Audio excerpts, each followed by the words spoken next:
우리 앞에 있는 설교 말씀 제목 읽으시면서 우리 말씀 시작하도록 하겠습니다. 시작.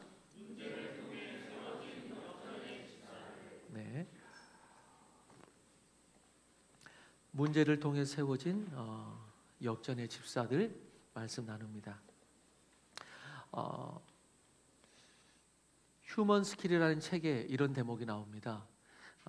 산업혁명기의 방직공들은 기계식 방직기라는 새로운 발명품 때문에 실업자가 될 위기에 처하자 자동화 기술에 저항해 폭동을 일으켰다.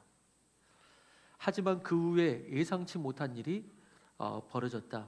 이 새로운 기계는 방직공을 쓸모없는 존재로 만들기는커녕 오히려 소비자 수요를 증가시켜 패션이라는 새로운 분야의 산업을 만들어냈다. 예전처럼 몇 벌 안 되는 옷을 달아 빠질 때까지 입는 게 아니라 옷을 여러 벌 소유할 수 있는 금전적 여유가 생긴 사람들을 유혹하는 패션 산업이 탄생하게 된 것이다.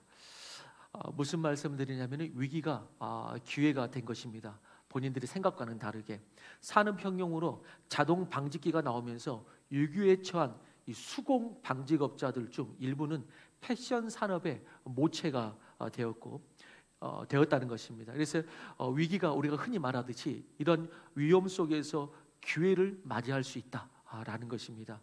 그러나 위기 속에서 사실은 그렇지만 대부분은 그러면 좋은데 위기 속에서 기회를 잡는 사람보다 넘어지는 사람들이 흔히 더 많습니다.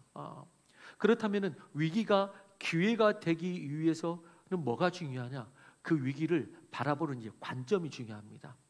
위기가 기회가 되기 위해서는 관점이라는 게 필요합니다. 관점이란 뭐냐? 사물이나 현상을 관찰할 때 보고 생각하는 태도나 방향을 의미합니다. 스페인의 철학자 호세 오르테가 이 가세트는 이렇게 말을 했습니다. 관점만큼 많은 현실이 있다, 이렇게 말한 것입니다. 똑같은 상황을 놓고 여러 해석과 여러 현실이 있을 수 있다. 이렇게 사는 사람, 저렇게 사는 사람, 똑같은 세상이지만 여러 방법으로 사는 것입니다. 그래서 관점만큼 많은 현실이 있다. 삶의 현실은 관점에 따라서 아름다운 삶이 될 수 있고 관점에 따라서 추악한 삶이 될 수도 있다는 것입니다. 그래서 문제가 발생했을 때 주어진 문제를 바라보는 관점에 따라서 해결 대안도 삶의 방향도 달라진다는 것입니다. 따라서 관점은 관찰 이상으로 중요합니다. 관점은 관찰 이상으로 중요합니다. 관찰을 잘하는 사람들이 있습니다. 비판하고 이것은 이렇다, 저것은 저렇다, 이것 때문이다, 막 분석하고. 그런데 관점이 좋지 못해요. 긍정적이지 않아요. 소망적이지 않아요.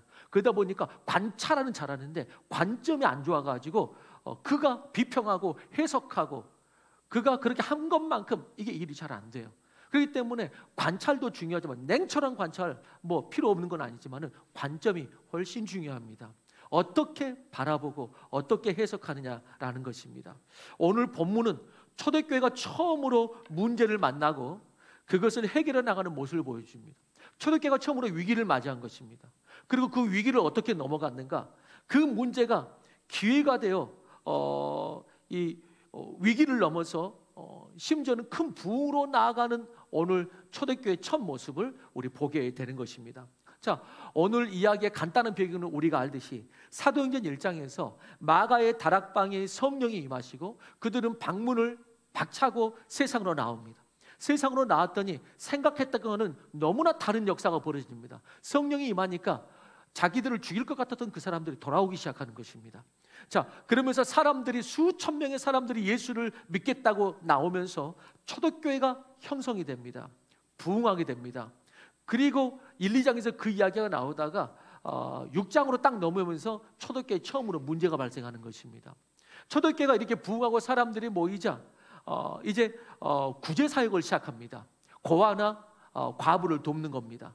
구제 사역을 시작하는데 그런데 그 안에서 각각 다른 배경의 교인들이 있었는데 이 초대교회 첫 교회는 예루살렘 교회이기 때문에 예루살렘 안에는 이 첫 교회는 예루살렘 교회는 두 종류의 교인들이 있었는데 유대인들인데 헬라파 유대인과 히브리파 유대인이 있었다 이렇게 말합니다. 오늘 본문에.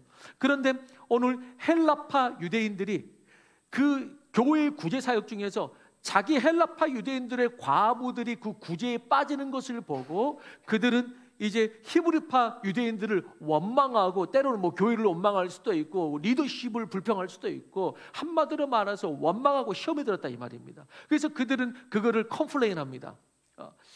우리는 여기서 간단하게 헬라파 유대인과 히브리파 유대인들이 무엇인지 잠깐 알 필요가 있는데, 주전 6세기경에 유대가 바벨론의 포로가 됩니다. 구약에 보면 바벨론가 포로가 돼서 이제 유대인들은 70년 동안 바벨론에 살면서 조상의 고유 언어인 히브리어를 잃어버리고, 또 그들의 정책에 따라서 당시 중동 지방의 공용어였던 아람어를 사용합니다. 아람어를 사용하는데 나중에 포로에서 해방되면서 다시 본토로, 예루살렘 본토로 포로에서 해방되니까 돌아온 사람도 있었고, 유대인 중에서는 그들이 살던 그 이방 지역이나 그 인근으로 흩어져서 그대로 사는 사람들도 있었습니다. 그러다가 그들이 그 본토로 돌아오지 않고 그 이방 땅에서 여전히 그냥 사는 사람들이 나중에 후에 알렉산더 이 대왕의 동방 원정이 시작됩니다. 알렉산더 대왕의 동방 원정이 시작되면서 아람어를 넘어서서 헬라어가, 알렉산더 대왕이 이제 헬라 문화를 이제 보급시키는 것입니다. 헬라어가 보급되기 시작하면서 헬라어를 그들이 사용하게 됩니다. 그러면서 그 땅에서 헬라어를 사용하던 이방 땅에서 사는 사람, 다른 말로 한마디로 말하면 유대인 디아스포라들입니다. 그러면서 그들이 나중에 그래도 조상들인 땅인 예루살렘으로 돌아오자 해가지고 돌아온 사람들이 있었습니다.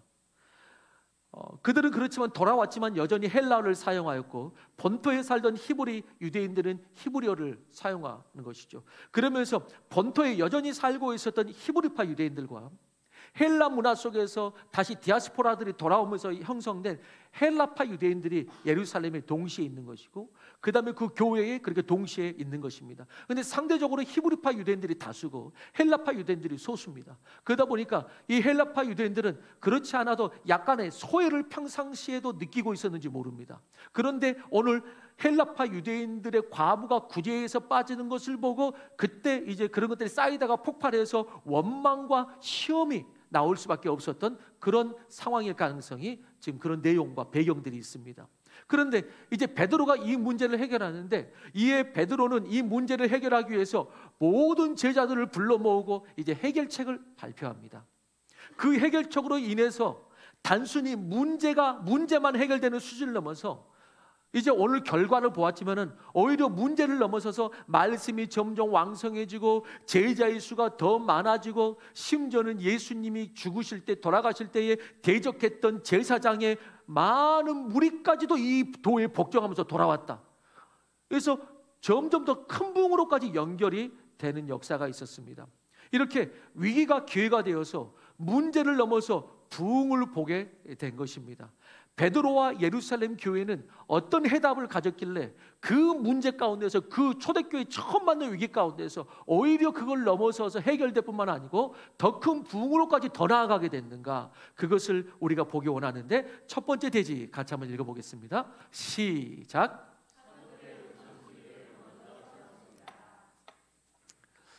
네, 사도들은 먼저 우선순위를 먼저 세웠어요. 사도들의 우선순위를 먼저 세웠으면, 자, 베드로는 말합니다. 해결책을 말할 때 지금 구제와 봉사에 대한 문제를 제기했고 이야기하고, 한마디로 말하면은 누가 시험 들었단다 이러고 있는 겁니다. 누가 지금 불만이 많다, 누가 불평한다, 누가 원망한다, 한마디로 그쪽 부류 사람들이 시험에 들었다 지금 라고 이야기하는데, 그런 것에 대해서 언급하고 해결책을 말하기 전에 사도들은 먼저 자신들의 역할을 재점검하는 것을 해결책으로 시작하였습니다. 자신들의 역할을 재점검하는 것입니다. 여러분, 자식이 문제가 있다 그러면은 너 문제 그에 집중하기보다 부모가 자신의 역할을 점검할 필요가 있습니다. 그런 마음입니다. 오늘 사도들은 자신들의 역할을 먼저 재점검하고 그것을 해결책으로 내놓습니다. 이런 것이 우리가 하나님 말씀을 제쳐놓고 접대를 일사하는 것이 마땅하지 않다라고 말하는 것입니다. 베드로는 그 문제에 집중해서 그들이 서운하면은 그쪽에다가 조금 뭐 더 줘라, 재정 계획을 이렇게 세워라, 이런 것을 말하는 것이 아니고 자기들 이야기를 먼저 하는 것입니다. 우리가 말씀과 기도를 제쳐놓고 접대를 일삼는 것이 마땅하지 않다. 여기서 접대는 한국에서 이상한 문화의 접대가 아니고 음식을 제공하거나 구제했다, 이런 것을 뜻합니다. 음식을 제공하거나 구제했다. 그런데 그런 것들을 일삼는 것이 마땅하지 않다라고 말하는 것입니다. 여러분, 교회는 구제 사역을 하지만 그것이 목적인 단체가 아닙니다. 육적인 구제보다 더 중요한 것은 영적으로 죽어가는 영혼들을 살리는 것이고, 영의 양식을 먹이는 것이 더 중요하고 그 일환으로 구제도 하는 것입니다. 어떤 성도들은 이 영적인 것을 모르고 그냥 가난한 이웃을 도운 어떤 육적인 의만을 추구하는 사람들이 있습니다. 나이스하고 뭔가 의롭게 보이지만은 그것은 중심을 잃어버릴 수 있습니다. 베드로와 사도들은 문제 자체보다 교회의 우선순위를 먼저 점검한 겁니다. 문제 자체보다 우리가 교회의 우선순위를 잃어버려서 그 부차적인 문제들이 발생한 게 아니냐라고 보는 것입니다. 그리고 자신들의 사역의 우선순위를 먼저 다시 점검합니다. 4절에서는 조금 더 나아가서 그렇게 말하고 있잖아요. 우리가 이런 것을 일삼는 것이 마땅하지 않다 말하고, 4절에는 어떻게 하겠다고 결단까지 말합니까? 우리는 오로지 기도하는 일과 말씀 사역에 힘쓰리라, 이렇게 말합니다. 기도하는 일과 말씀 사역에 힘쓰리라. 여러분, 생뚱맞을 수 있습니다. 지금 컴플레인하는 그 내용에 비하면 생뚱맞을 수 있습니다. 헬라파 과부들에 대한 대책과 재정계획과 이런 이야기가 아니고 자신들이 기도와 말씀에 더 집중해야 되겠다는 것을 발표한 것입니다. 우리가 기도와 말씀에 더 집중해야겠다, 이것을 뒤로 하고 다른 일에 바쁜 것이 합당하지 못하다. 심지어는 구제라 할지라도, 그 자체가 나쁜 일은 아니지만 구제라 할지라도 이것을 놓치고 한다면 합당하지 않다라고 말하는 것입니다.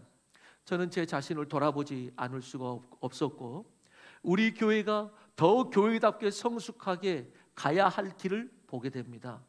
저뿐만 아니라 우리가 가져야 될 중요한 마인드가 담겨져 있습니다. 우리가 출전을 맞이하고 장로, 권사, 집사님들을 세우면서 이번 주와 다음 주에 이 사도행전 사건과 또 다음 주도 이 사도행전 연결해서 볼 것 같은데 나눌 텐데요. 재직들이, 아니 모든 성도들이 가져야 될 마인드 중에 하나가 목회자가 기도와 말씀 전하는 것에 전념하고 복음과 선교하는 일에 전념하는 것이 곧 우리 교회를 위한 일이요, 그것이 곧 내 신앙을 위한 일이기도 하다. 그 마인드가 우리가 이제 더욱더 견고하게 가져야 될 도전이라고 저는 믿습니다. 언젠가 어떤 목사님과 이야기를 하면서 듣고 약간 부러운 적도 솔직히 있었습니다. 어떤 이야기를 했길래 제가 좀 부러웠느냐, 우리 교회는 이제 자라나고 있기 때문에 점점 더 그렇게 될 줄로 믿지만은 어떤 이야기를 하는데 부러웠느냐, 그 목사님이 이렇게 이야기합니다. 성도들이 자기에게 그렇게 말해준대요. 성도들이, 물론 또 100%는 아니겠죠, 좀 성숙한 성도들이었겠죠. 성도들이 자기에게 그렇게 말해준대요. 목사님은 목회 마음껏 하시고 선교하시라고, 나머지는 우리가 돕겠다고. 그것이 우리 교회가 사는 길이고 그것이 우리 성도들 내가 사는 거라고, 그렇게 말을 했다는 거예요. 아멘이 안 돼요? 응? 목사님 목회 마음껏 하시고 말씀 전하는 선교사역 마음껏 하시라고, 나머지는 우리가 돕고 나머지는 우리가 하겠다고. 그러면 그것이 곧 교회가 사는 거고, 그것이 곧 내가 사는 일이 될 수 있다. 이게 바로 성숙한 것입니다. 저도 다음에 다른 목사님께 이렇게 말하면서 하고 싶어요.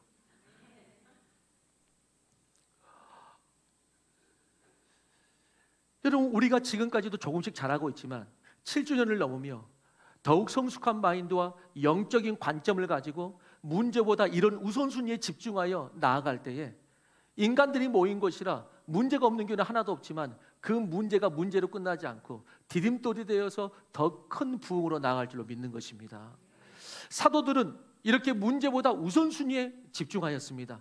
그것이 곧 교회의 문제 해결의 핵심이라고 본 것입니다. 지금 이 문제 해결의 핵심은 문제 자체가 아니고 이 우선순위에 달려있다라고 본 것입니다. 마찬가지입니다. 자신의 인생이든 가정이든 직장이든 우리의 삶에서 만나는 문제 앞에서 항상 생각하십시오. 문제가 아닌 나의 우선순위가 무엇인가.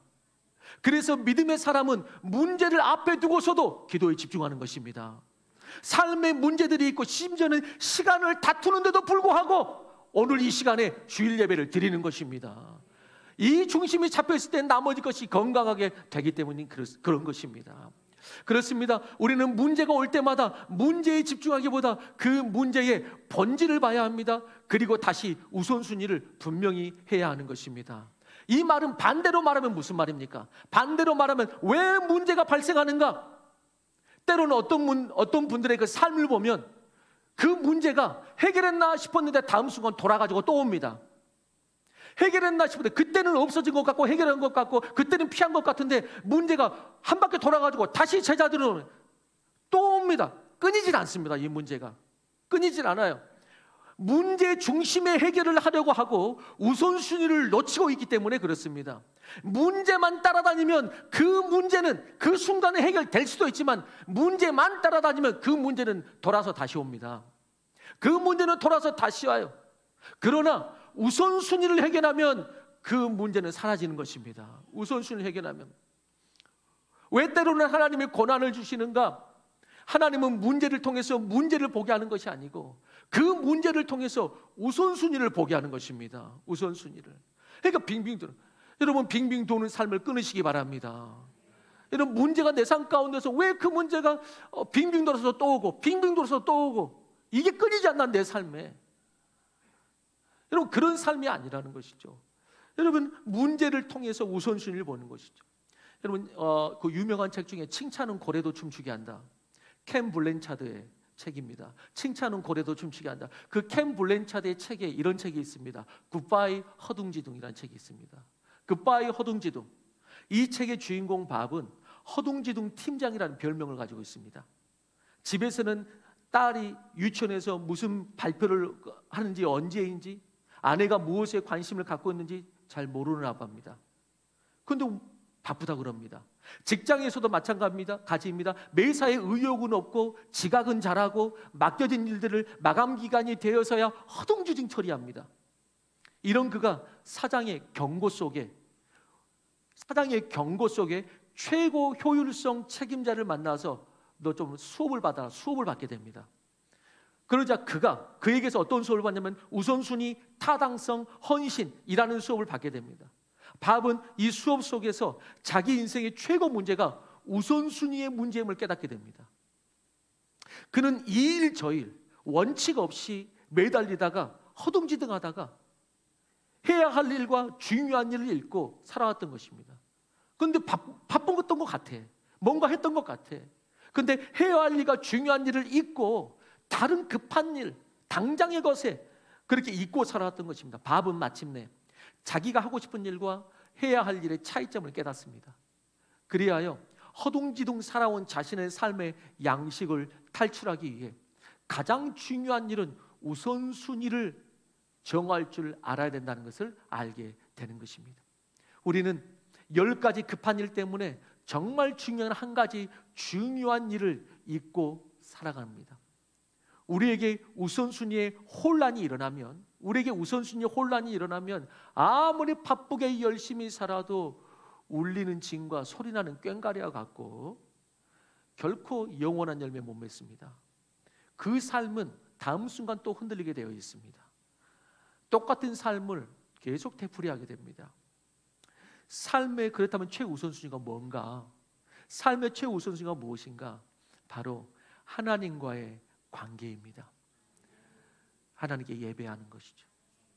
기도하고 그분의 삶의 기준이요 하나님의 진리인 말씀 앞에 서는 것입니다. 그런데 마귀는 뭐하게 만드느냐? 이 우선순위보다는 늘 급한 일에 매달리게 만듭니다. 이게 급한 것입니다. 늘 급한 일을 해결해야 돼요. 눈앞에 있는 거. 영혼은 모르고 진리는 모르고 눈앞에 있는 거. 그러다가 보니까 허둥지둥 쫓기는 삶을 살게 합니다. 마귀는. 하나님과의 관계는 그러다 보면 2순위, 3순위, 4순위, 막 5순위 이렇게 되게 유혹합니다. 야 이거 지금 당장 요거잖아. 요건 조금 이따 해. 주일은 한 달 후에도 있고 1년 후에도 있어. 오늘은 이거 해. 여러분 그러면은 계속 인생이 도는 것입니다. 여러분 천국 가려면은 제가 어제도 청년들하고 나오는데 여러분 기독교는 직선형 역사관입니다. 기독교는 직선형 역사관이에요. 기독교는 원형 역사관이 아닙니다. 불교는 도입니다. 기독교는 직선형 역사가 아닙니다. 창조에서부터 타락을 거쳐서 천국까지 직선으로 가는 것입니다. 그런데 이렇게 가야 돼. 우선순위를 갖고 이렇게 가야 되는데 빙빙 도는 겁니다. 주님과 함께 나가야 되는데 빙빙 도는 겁니다. 네, 여러분, 삶의 최우선순위는 하나님과 나의 관계요, 영적인 영역을 바로잡는 것이 영적인. 어제 금요일에도 그래서 설교한 거예요.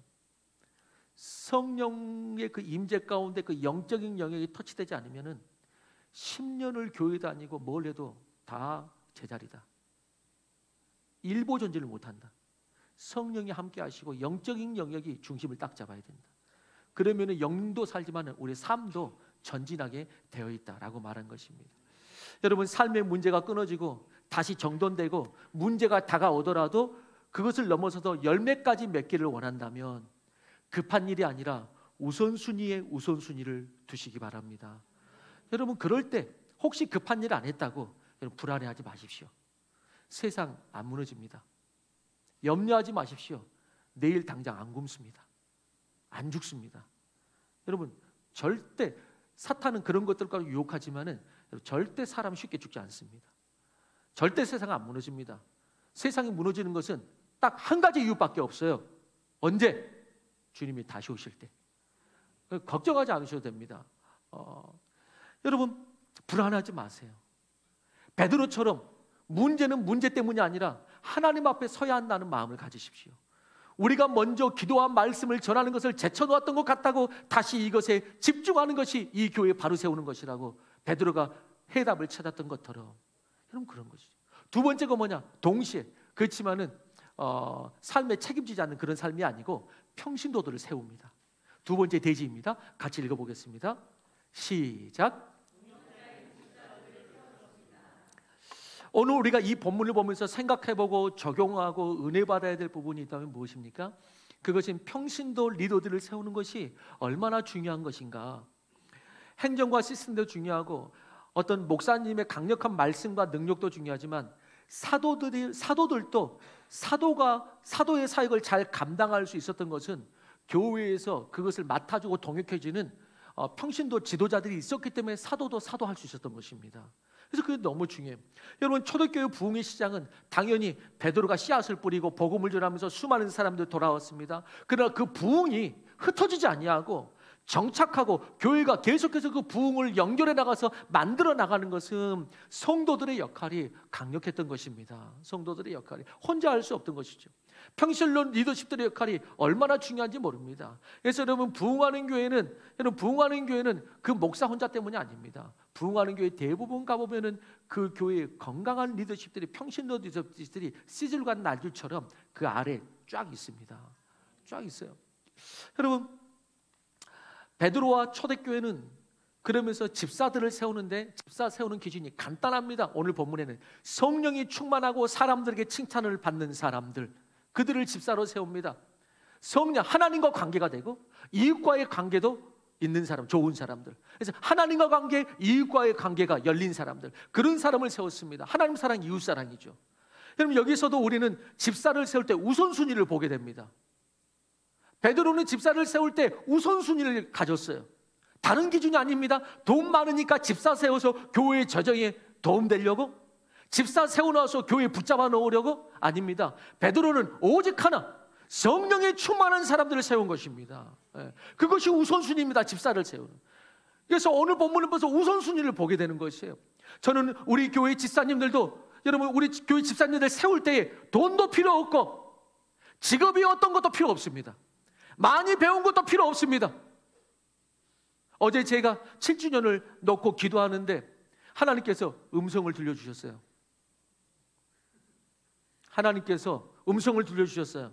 최용대 목사야, 길을 여는 교회 집사, 권사, 장로들이 이번에 임직하는데 나도 너무 기쁘고 또 너도 수고했으니까 네가 원하는 것 한 가지를 구하면 내가 그 임직자들을 위해서 네가 한 가지만 구해라. 그럼 내가 다 들어주겠다. 말해봐라. 여러분, 제가 뭘 구하면 좋을까요? 주여, 한 사람당 100억씩 부어주옵소서. 그러면 막 서로 집사하려고 난리가 나는 내년에 꼭 집사한다고 막. 난리를 칠 거예요 막. 여러분, 주님께서 어제 저한테 그렇게 물어봤어. 제가 뭐라고 대답해야 될까요? 주여, 한 가지만 구하라면 성령 충만함을 주옵소서. 그리고 한 가지 더 구하려면 100억을 주옵소서. 이렇게 되는 겁니다. 한 가지만 구하라면 성령 충만을 주옵소서. 만약에 100억을 구해가지고 하나님께서 진짜 임직자 1인당 100억씩 줬다. 다음 주에 교회 안 나올 사람 많습니다. 다음 주에 교회 안 보입니다. 11절 하려니까 모르겠어.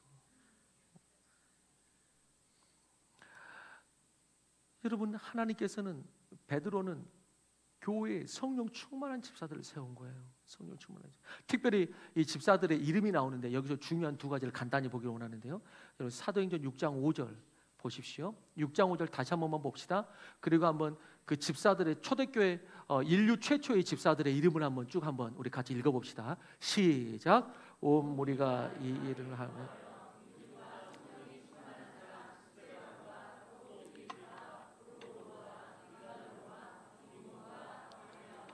유대교에 입교했던 안디옥 사람 니골라를, 인류 최초의 집사 명단입니다. 여러분, 이 이름들을 통해서 볼 수 있는 것은 뭐냐면은 헬라파, 이 모든 이름의 특징이 뭐냐면은 헬라파 유대인들의 이름이었다는 것입니다. 헬라식 이름들이에요.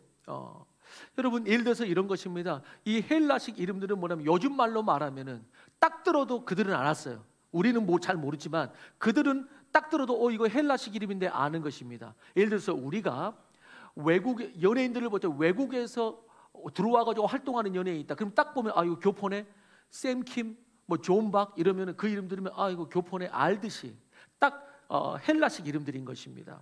자, 여러분, 그런데 이들을 다 세운 거, 이 이름들이 다 헬라식 이름들이에요. 여러분, 히브리파가 다수였고 정통이었지만 그들은 성령이 충만하고 사람들에게 칭찬받는 사람들을 택하다 보니까 헬라파가 주로 뽑힌 거예요. 원래 모태보다 안 모태가 때려서 충만한 겁니다. 그래서 헬라파가 주로 뽑힌 거예요. 그런데 그들은 거기에 그래도 우리가 정통인데 우리를 뽑아야지라고 인간적인 것을 내세우지 않았습니다. 정치적으로 계산하면서 우리 반 저기 반 해야지 하고 싸움이 없습니다. 이런 계산으로 세운 것이 아닙니다. 그냥 성경적인 기준, 사도가 제시한 기준에 따라서 순종하며 성령에 충만한 사람을 뽑은 것입니다. 그러다 보니까 헬라파 유대인들이 주로 뽑혔고, 그리고 모두가 그것을 인정한 것입니다. 모두가 그것을 인정한 것입니다. 저는 우리 교회의 직분자들을 세울 때 다른 어떤 인간적인 관계나 세상적인 기준이 들어오지 않게 되길 바랍니다. 성경적인 기준으로 뽑다 보니 세상적으로는 힘 있는 사람이 없을 수 있고 물질이 있어서 팍팍 낼 사람도 없어도 그래도 좋습니다. 저는 교회에서 그래도 장로하려면 돈이 있어야지 쓸 때는 쓰고 그러지 않냐고. 나쁜 건 아니지만 없어도 됩니다. 아무런 명예나 돈이 없어도 하나님이 세우신 그 사람을 우리가 인정하고 성령이 함께 하시는 사람을 세우는 것이 교회인 것입니다. 그것이 우리 교회의 기준이요. 그렇게 보면 저 같은 사람도 마찬가지거든요. 박사학위가 있는 사람도 아니고 물질이 있어서 교회를 이렇게 딱 세우는 것도 아닙니다. 아무것도 없는 사람이에요. 요즘 목회자들, 목사님들이 은퇴하면서 후임 목회자들을 청빙하는 경우가 많고, 제 나이 또래에는 40대 후반에서 50대 초반까지는 자기가 개척해서 어떤 교회를 이제 자기가 서 있든지 아니면 어디 위임 받아가지고 정말로 이제 가든지 이 둘 중에 하나입니다. 그런데 그런 사람들이 많은데 여러분, 요즘 그러면서 그런 사람 곳을 찾는 것도 많고, 여러분, 그렇게 청빙할 때 저 같은 사람은 끼지도 못해요. 미국에서 박사학위를 받고 오지 않으면 명함도 못 내밀어요. 얼마나 한국 교회들이 미국 박사학위를 좋아하는지. 한국 박사는 쳐주지도 않아. 미국에서 석사만 받고 와도 좋아. 뭔가 하나 더 쳐주는 거예요. 저는 끼지도 못해요. 그래서 저는 부족해서 저는 개척해요. 부족해서 개척해요. 인정해주는 사람이 없어가지고 혼자 인정받으려고. 여러분, 우리 교회는 모든 인간적인 건 내려놓고 온전하지는 않지만 그래도 성경적으로 세우려고 노력하는 것입니다. 누구든지 주님의 거룩한 직분을 사모하고 성령 안에서 충성되게 여겨 직분을 받고 교회를 이루어가는 것입니다. 두 번째 또 하나의 중요한 특징이 있습니다. 이 헬라파 유대인들을 세운 것은 결국 하나님이 세운 것인데, 세운 것은 그들이 온 세상에 복음을 가지고 갈 수 있었기 때문입니다.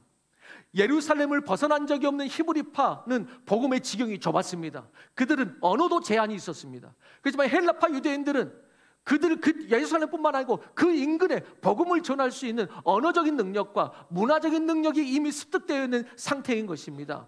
그렇기 때문에 우리가 6장 우리가 읽었는데 6장 바로 다음에 이제 7장과 8장으로 가면은 오늘 6장에서 세워진 집사들의 활동이 나오는데, 이 집사들 중에서 두 명의 대표적인 활동이 나옵니다. 그 두 명이 누구냐면 스데반과 빌리 집사가 바로 연결해서 나옵니다. 스데반과 빌리 집사 둘 다 헬라파 유대인들입니다. 자, 스데반과 빌리 집사가 나옵니다. 바로 다음에 이제 다음 주에 볼 것이 스데반이 공회에 잡혀가서 말씀을 선포합니다. 그런데 그 말씀을 선포하는 설교의 요지가 하나님은 예루살렘 성전에 갇혀 있는 분이 아니다. 이게 선포의 요지입니다. 하나님은 예루살렘 성전에 갇혀 있는 것이 아니고 하나님은 온 땅의 하나님이시다. 이 세상 어디에나 하나님은 구원을 베푸신다. 그 놀라운 그 복음의 목적, 구원의 목적, 신학적인 복음, 그것을 나누고 있는 것입니다. 헬라파 유대인이었기 때문에 그는 그렇게 설파할 수가 있었던 것입니다. 그러다가 8장으로 딱 넘어가면은 사마리아인에게 전도한 빌리 집사의 활약이 나옵니다. 사마리아인에게 전도한 빌리 집사. 원래 사마리아는 옛날 북왕국의 수도였지만은 사마리아가 아수르에게 패망한 다음에 아수리가 이 유대인의 정체성을 없애기 위해서 혼혈 정책을 하면서 이 사마리아에 있는 이 유대인들을 이방인과 피해 섞게 되면서 번퇴 유대인들이 너희는 오히려 이방인보다도 못하다. 정체성을 피로 섞은 이들. 너희는 오히려 이방인보다 못하다라고 짐승처럼 취급을 했습니다. 그러면서 사마리아인들은 변질된 유대인이기 때문에 아예 상종도 하지 말아라. 그러나 빌리 집사는 그 사마리아인들을 찾아가는 것입니다. 헬라파 집사는 그 사마리아인들을 찾아가서 복음을 전했습니다. 나아가서 기독교 역사상 이방인 최초로 에티오피아 내시에게 침례를 직접 베푸는 일이 있습니다. 이방인에게 침례를, 에티오피아 내시에게 침례를 직접 베풀어 줍니다. 그리고 그 뒤로 딱 넘어가면, 이제 8장을 딱 넘어가면은 헬라파 유대인의 거두가 등장합니다. 헬라파 유대인의 거두, 바울이 등장하는 것입니다. 바울의 회심과 활약상이 나옵니다. 바울이 헬라파 유대인이었죠. 그는 이방의 문화를 아는 사람이고 언어가 다 탁월한 사람이에요. 그렇기 때문에 바울을 쓰십니다. 놀랍게 이방의 선지자로, 사도로 주님께서 쓰는 것입니다. 그래서 헬라파 유대인들이 없었다면 사도행전은 불가능했을지 모릅니다. 헬라파 유대인들이 없었다면. 다시 말씀드려서 초대교회 집사님들은 전도와 선교에 열려있는 분들을 세웠다는 것입니다. 그들의 아픈 역사가 있고 이방에서 디아스포라로 살았고 포로됐다가 어쩌다 보니까 거기 살았지만은 그 아픈 역사를 주님께서는 세계 선교를 위해서 쓰신 것입니다. 세계 선교를 위해서. 그러다 보니 초대교회 최초의 선교자는 사도가 아닙니다. 초대교회 최초의 선교자는 교회 집사님이셨습니다. 스데반 집사. 교회 집사님이 최초의 선교의 영광을 차지한 것입니다. 다음 주에 볼 것 같은데, 여러분, 당시의 집사는 지금의 거의 목회자도 저리 가라 할 정도로 믿음과 순종의 사람이었습니다. 거의 믿음이 비슷했어요. 다만 역할이 달랐을 뿐. 그때 당시에 집사 그러면 사람들이 그를 보는 눈이 달랐습니다. 정말 영광스럽게 생각했고요. 집사 그러면은 자연스럽게 믿음의 존경을 주었습니다. 믿음의 존경을. 그래서 사도 바울은 이렇게도 말하죠. 디모데전서 3장 1절입니다. 디모데전서 3장 1절 시작.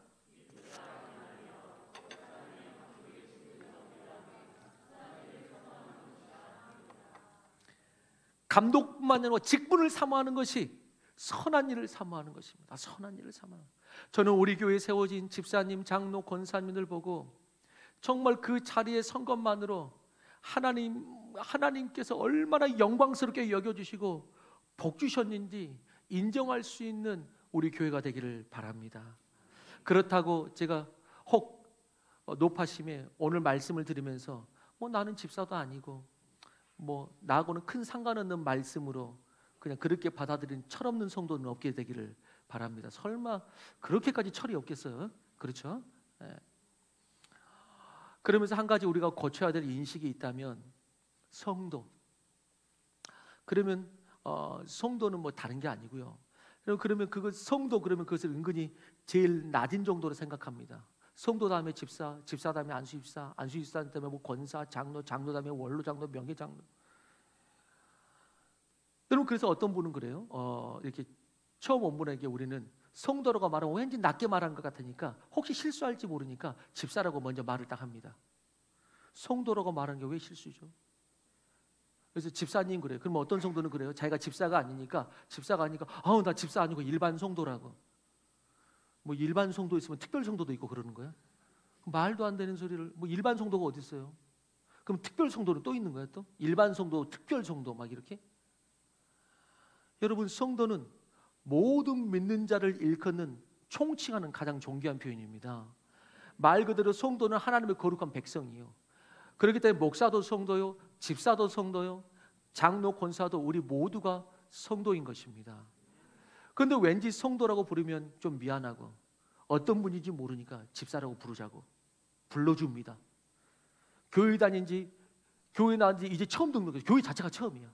교회 다닌 지 이제 처음 등록했는데 막 집사님이라고 불러주는 거예요. 그게 예우인지 알고. 심지어는 어떤 분들은 성도라고 부르면 기분 나빠요. 나를 성도라고 불렀다고. 나 성도 아니고 집사라고. 말이 이상하지 않아요? 나 성도 아니고? 무슨 말이지 그게? 나 성도 아니고 집사라고. 성도 아니고 집사일 수가 있어요? 성도가 집사가 되는 거지? 나 성도 아니고 집사라고. 여기서 한 가지 여쭤보겠습니다. 성도가 구원받습니까? 집사가 구원받습니까? 성도가 구원받습니다. 집사는 구원받을지 안 받을지, 집사가 성도면 구원받을 것이요. 그렇지만 집사라고 구원받는 것이 아닙니다. 그렇지만 성도면 100% 구원받습니다. 성도면. 여러분 무슨 말이냐면 집사뿐만 아니라 우리 모두 성도라는 가장 귀한 직분을 가진 자들이라는 것입니다. 그런 성도의 마음이 있으면, 그렇다고 해서 그러면 집사고 다 필요 없지 이런 게 아니고, 그런 성도의 마음과 자세가 있으면 하나님과 교회가 주시는 집사의 직분도 귀하게 사모하는 사람이 됩니다. 귀하게 사모하는 사람이 됩니다. 오늘 결론으로, 그리고 7절에서 이렇게 문제를 해결하자 7절에서 어떤 일이 일어납니까? 마지막 대지 세 번째 읽습니다. 시작. 하나님이 큰 부흥을 세워주셨습니다. 하나님의 말씀이 점점 왕성하여 예루살렘에 있는 제자의 수가 점점 많아지고 허다한 제사장의 무리도 이 도에 복종하면서 문제를 넘어서 위기를 넘어서 놀라운 부흥으로까지 일보 전진합니다. 놀라운 부흥으로까지 일어났습니다. 우리 교회가 이제 7주년을 넘어 다음 시즌으로 넘어가면서 참 필요한 말씀이라고 생각이 돼요. 목회자는 기도하고 교회와 열방 가운데에, 세상 가운데에 말씀을 전하는 자로 서고, 평신도 리더 혹은 모든 성도가 성령 충만한 장로, 권사, 집사님들, 직분자들을 비롯하여 모든 성도들이 잘 세워줄 수만 있다면, 그러면서 이 모든 일에 있어 영적 우선순위를 다시 한번 바로잡고 나아갈 수만 있다면, 교회도 사람들이 모인 것이라 파도처럼 문제가 언제든지 쓸려올 수 있는데, 문제가 있다 할지라도 그것은 문제에서 끝나지 아니하고 교회의 건강한 부흥으로 연결되는 디딤돌이 될 것이라고 믿는 것입니다. 우리의 삶 속에서도 마찬가지입니다. 우리의 삶 속에서도 문제가 있을 때마다 먼저 해야 될 우선순위를 붙잡고 하나님을 붙잡을 때, 올 한 해도 수많은 문제가 다가오겠지만 그 문제들이 디딤돌이 되어서 오히려 문제를 넘어서 열매까지 맺는 모든 성도님들 되시기를 주의 이름으로 축원합니다. 다 같이 일어나서 우리 마지막 찬양하십시다.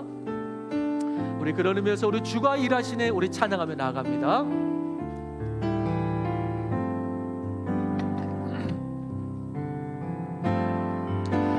날이 저물어 갈 때, 빈들에서 걸을 때, 그때가 하나님의 때. 내 힘으로 안 될 때, 빈손으로 걸을 때, 내가 고백해 여호와 이래. 우리 다시 한번 날이 저물어 갈 때, 날이 저물어 갈 때, 빈들에서 걸을 때, 그때가 하나님의 때. 내 힘으로 안 될 때, 빈손으로 걸을, 내가 고백해 여호와. 주님께서 일하실 것입니다. 주가 일하시네, 주가 일하시네. 주께 아끼지 않는 자에게. 아멘. 주가 일하시네, 주가 일하시네. 신뢰하며 걷는 자에게. 주가 일하시네, 주가 일하시네, 주가 일하시네. 주께 아끼지 않는 자에게. 아멘. 주가 일하시네, 주가 일하시네. 신뢰하며 걷는, 우리 마지막으로 한번 하나님 아버지 일하여 주옵소서. 주가 오직 주님만을 바라봅니다. 내 삶과 신앙의 우선순위를 세웁니다. 아끼지 않는 자에게. 주가 일하시네, 주가 일하시네. 신뢰하며 걷는 자에게. 그렇습니다. 이 시간에 우리 마지막으로 한번 기도하고 제가 축도합니다. 이 시간에 기도하십시다. 하나님, 혹시 내 삶 가운데에 내가 다가오는 문제에만 집중하고 하나님 앞에 내 우선순위를 세우지 못한 삶이었다면 다시 우선순위를 세우시고, 하나님 아버지 그리하여서 내 삶이 이상한 우상들을 섬기는 종교처럼 빙빙 돌지 아니하고 천국을 향해서 한 발짝 한 발짝 나가는 삶이 되게 하여 주옵소서. 우리 삶 가운데 나오는 모든 문제들을 디딤돌 삼아 나아가 열매 맺게 하여 주옵소서. 또한 우리 교회가 그런 교회, 그런 우선순위가 분명한 교회 되어서 다음 시즌을 담대하게 축복과 부흥으로 열어갈 수 있도록 역사하여 주옵소서. 우리 같이 오늘 말씀 따라 또 각자가 깨달음 따라 우리 한번 기도하겠습니다. 기도합니다.